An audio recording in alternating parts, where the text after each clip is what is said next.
멤버십 가입, 그리고 구독, 좋아요 정말 감사합니다.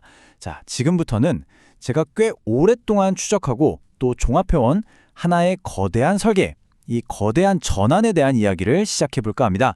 이건 단순히 미래를 예측하는 게 아니고요. 이미 지금 이 순간에도 진행되고 있는 현실에 대한 심층 분석입니다. 2026년. 네, 이 숫자를 머릿속에 아주 깊이 각인해 두셔야 합니다. 지금 세계 금융 무대 뒤편에서는요, 우리가 알던 낡은 시스템을 대체할 완전히 새로운 질서가 정말 치밀하게 설계되고 있습니다. 그리고 그 모든 계획의 화살표가 가리키는 단 하나의 좌표, 그게 바로 2026년입니다. 이건 우연한 진화가 아니에요. 국가가 주도하는 의도된 재설계, 바로 그랜드 디자인입니다. 오늘은 우리는 이 거대한 전환의 전체 그림을 총 6단계로 나눠서 한번 따라가 볼 겁니다. 우선 낡은 질서가 왜 무너질 수밖에 없었는지 그 근본적인 원인부터 시작할 거고요. 그리고 그 폐허 위에서 어떤 거대한 디자인이 모습을 드러내고 있는지, 또 그 디자인을 떠받치는 세계의 핵심 기둥은 뭔지 살펴볼 겁니다. 그리고 가장 중요한 부분이죠. 이 계획을 실행하는 사람들, 바로 디지털 드림팀을 만나볼 거고요. 그 다음엔 왜 모든 길이 2026년으로 향하는지, 마지막으로 이 모든 변화가 우리에게 대체 뭘 의미하는지 알아보겠습니다. 자, 첫 번째 장입니다. 모든 새로운 창조는요, 기존의 것을 파괴하는 데서 시작하죠. 지금의 금융 시스템이 왜 더 이상 버틸 수 없는 한계에 도달했는지 그 필연성부터 한번 짚어보겠습니다. 이야기의 뿌리는 1971년까지 거슬러 올라갑니다. 미국이 금과의 연결고리를 그냥 끊어버렸죠. 그때부터 현대 금융 시스템은 실물 자산이 아닌 신용과 부채라는 어떤 약속 위에 세워졌습니다. 지난 반세기 동안 이 시스템이 세계 경제를 움직이는 엔진 역할을 해온 건 맞아요. 하지만 그 엔진은 이제 수명을 다했습니다. 왜냐하면 시대가 변했기 때문입니다. 이 슬라이드를 한번 보시죠. 왼쪽은 우리가 지금까지 알던 3차 산업혁명 시대의 금융이에요. 빚을 기반으로 하고 돈을 보내도 정상까지 이틀이나 걸리고 모든 걸 은행이라는 중간 상인을 거쳐야만 합니다.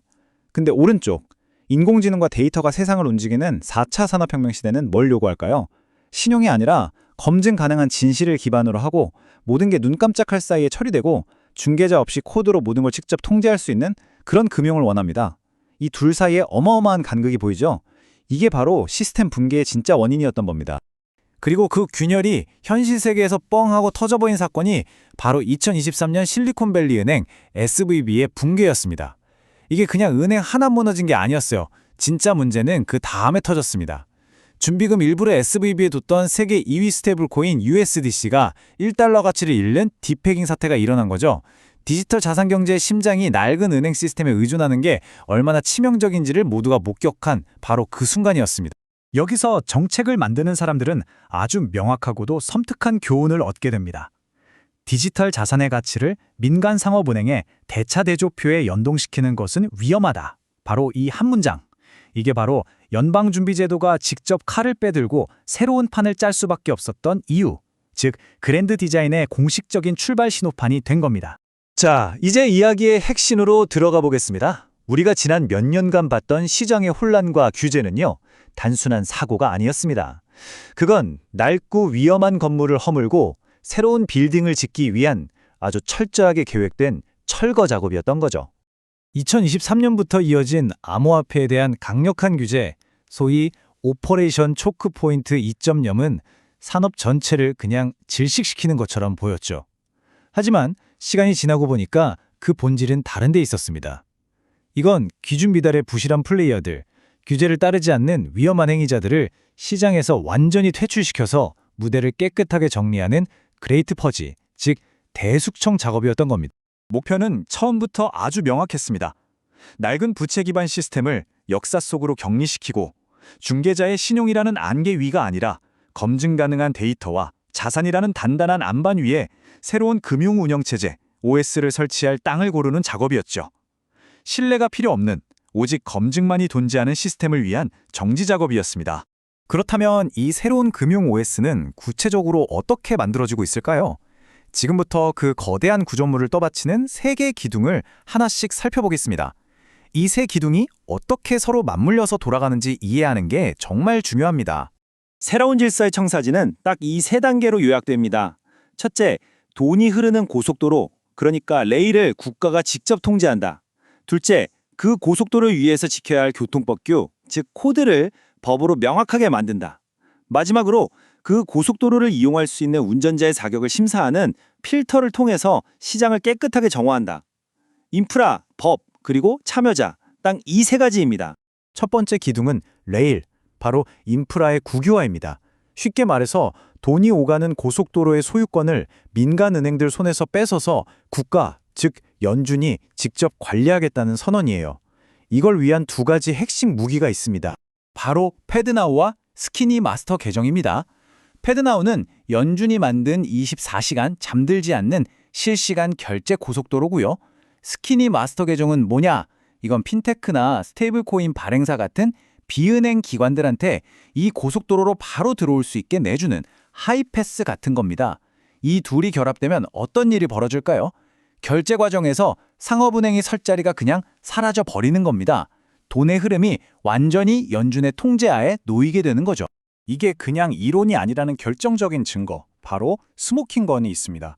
USDC 발행사 서클이 국립신탁은행 인가를 받아서 연준의 결제망에 직접 접속할 수 있게 된 사건이죠. 이 순간 민간 기업이 발행한 스테이블 코인이 사실상 연준의 대차대조표와 직접 연결되는 준공공화폐로 거듭난 겁니다. 첫 번째 기둥이 세워진 아주 역사적인 순간이라고 할 수 있습니다. 두 번째 기둥은 코드, 바로 법을 통한 영토 확정입니다. 새로운 고속도로를 깔았으니까 이제 그 위에서 지켜야 할 명확한 교통법규를 만드는 단계예요. 애매한 회색지대를 없애고 모든 디지털 자산을 정부의 통제 거물망 안에 딱 넣는 거죠. 이 새로운 법적 질서는 세 가지 핵심 법안으로 구성되는데요. 지니어스 법안은 스테이블 코인을 국가의 엄격한 감독 아래 두는 법이고요. 클래리티 법안은 SEC와 CFTC 간의 그 지루한 관할권 다툼을 끝내고 대부분의 디지털 자산을 증권이 아닌 상품으로 정의해서 시장의 불확실성을 한 방에 날려버립니다. 그리고 가장 파격적인 비트코인 법안, 이건 미국이 비트코인을 금처럼 국가 전략 자산으로 비축할 수 있는 법적 근거를 마련하는 겁니다. 자, 마지막 세 번째 기둥은 필터입니다.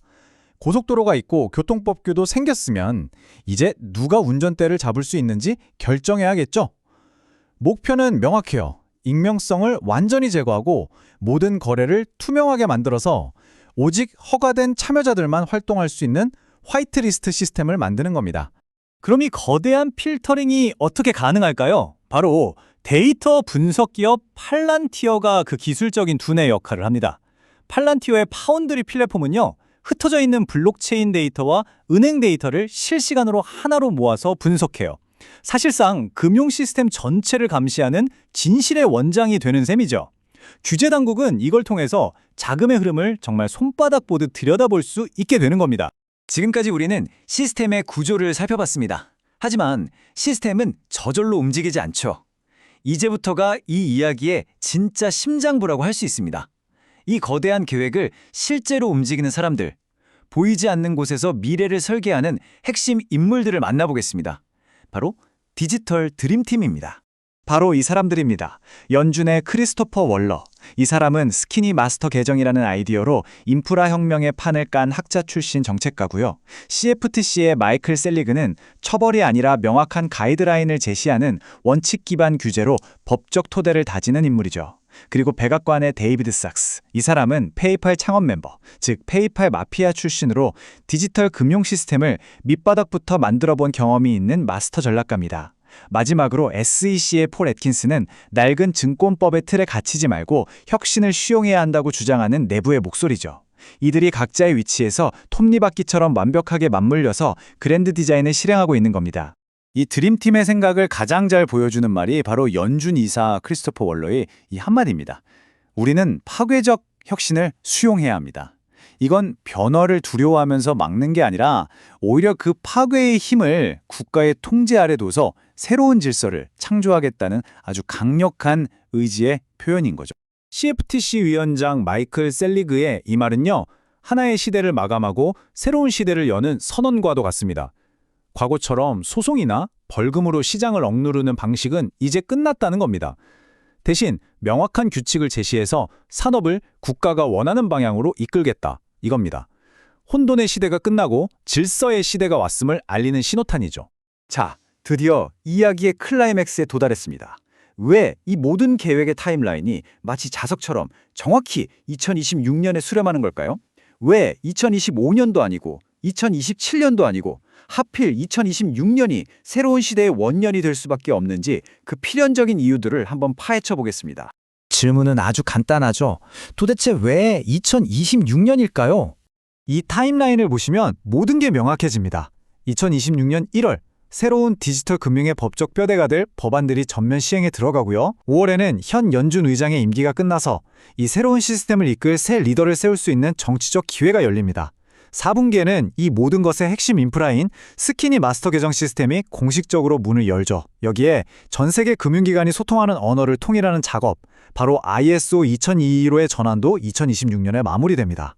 입법, 정치, 기술, 그리고 글로벌 표준까지 모든 시계가 한날 한시 2026년을 가리키고 있는 겁니다. 그리고 여기에는요, 기술적, 법적 이유보다 어쩌면 더 무서운 정치적 필연성이 있습니다. 2026년은 수많은 전문가들이 인공지능으로 인한 대규모 실업이 더 이상 외면할 수 없는 사회적 위기로 폭발하는 해로 지목하고 있어요. 기존의 복지 시스템으로는 이 문제를 해결할 수가 없습니다. 정부는 대안이 필요하겠죠. 바로 이 새로운 웹3 금융 인프라를 기반으로 국민들이 자신의 데이터를 제공하고 보상받는 새로운 데이터 노동 경제를 출범시켜야만 하는 정치적 압박에 직면하게 될 거란 말입니다. 그렇습니다. 우연이 아니에요. 법, 정치, 기술, 그리고 사회적 필요까지 모든 것이 가리키는 단 하나의 해, 바로 2026년입니다. 이제 마지막 장입니다. 지금까지 살펴본 모든 조각들을 모아서 하나의 커다란 그림으로 완성해 보겠습니다. 이 거대한 금융 질서의 재편이 우리에게 그리고 이 세계에 어떤 의미를 갖는지 그 거대한 함의를 정리해 보죠. 이 표가 바로 새로운 시대의 선언문이라고 할 수 있습니다. 결제는 은행장부에서 연준의 원장으로, 통화는 부도 위험이 있는 예금에서 100% 국채가 보증하는 스테이블 코인으로 바뀝니다.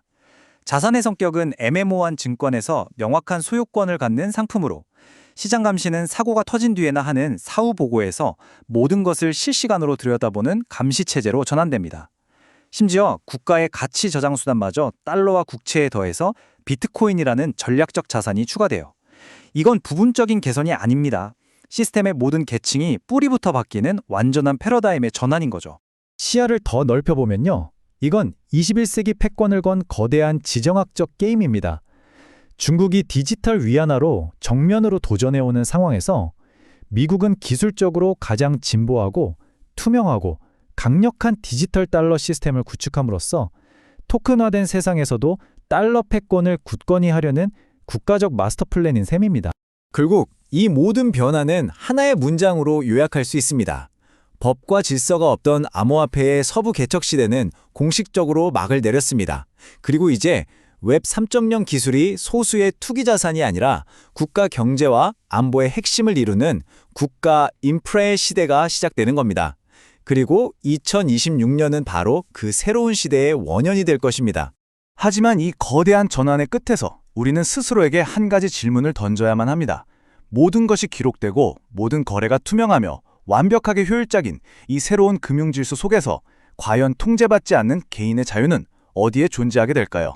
이것이 바로 우리가 2026년부터 마주하게 될 새로운 시대의 가장 중요하고도 어쩌면 가장 무거운 질문이 될 것입니다.